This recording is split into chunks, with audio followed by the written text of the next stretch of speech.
Now, over the last few weeks, National Assembly's Finance Committee has been involved in public hearings for 6 bills, proposals to reform the taxation, business and public finance sectors. A few Kenyans and institutions have had the opportunity to be heard by the MPs, hoping that their views will be taken into consideration.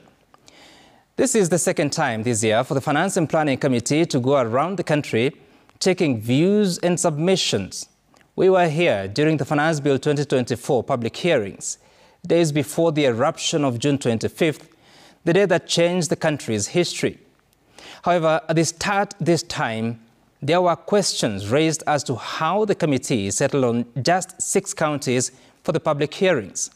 They were Isiolo, Bungoma, Mombasa, Siaya, Taita Taveta, and Kericho counties. Yet here we are, and soon the Finance and Planning Committee will be ready with a report from its hearings to the National Assembly. A report that members are expected to consider as they determine the fate of all the proposed amendments.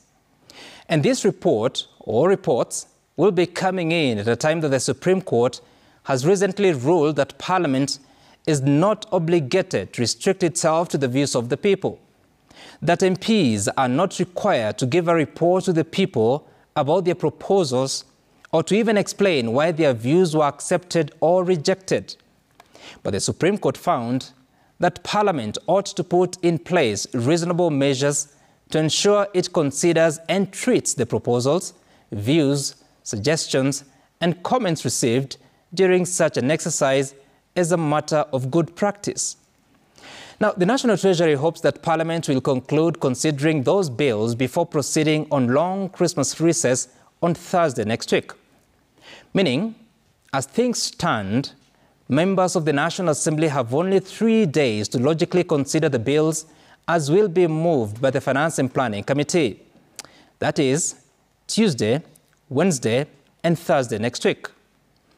And so I ask, are the members of Parliament adequately informed to make the right decision on those bills? But what does the right decision mean?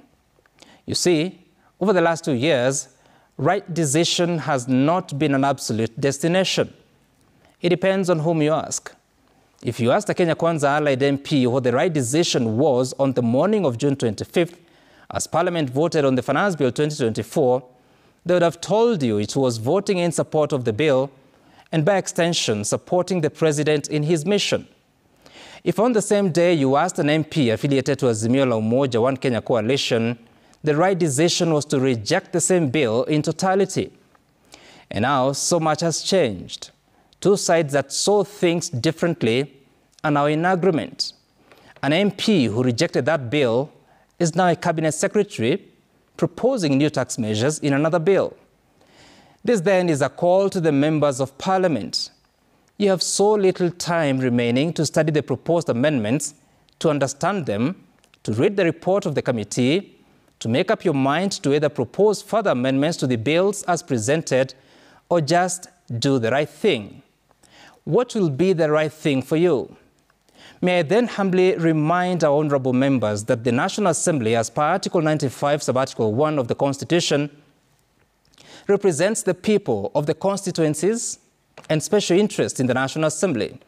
Notice, represents the people, not the executive, not the president.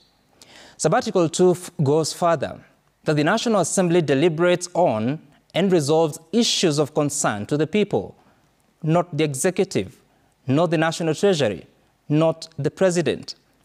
Yet Parliament is so powerful that no other body has the power to make provision having force of law in Kenya except under authority conferred by the Constitution or by legislation. Even then, such allowing legislation would have to be passed by Parliament. Here then is best wishes to the members of the National Assembly as they represent the interests of the people in enacting 6 legislations in 3 days next week. The only sense is to stay true to your oath of office, to honor those that elected you, those that you represent. And that is my sense tonight.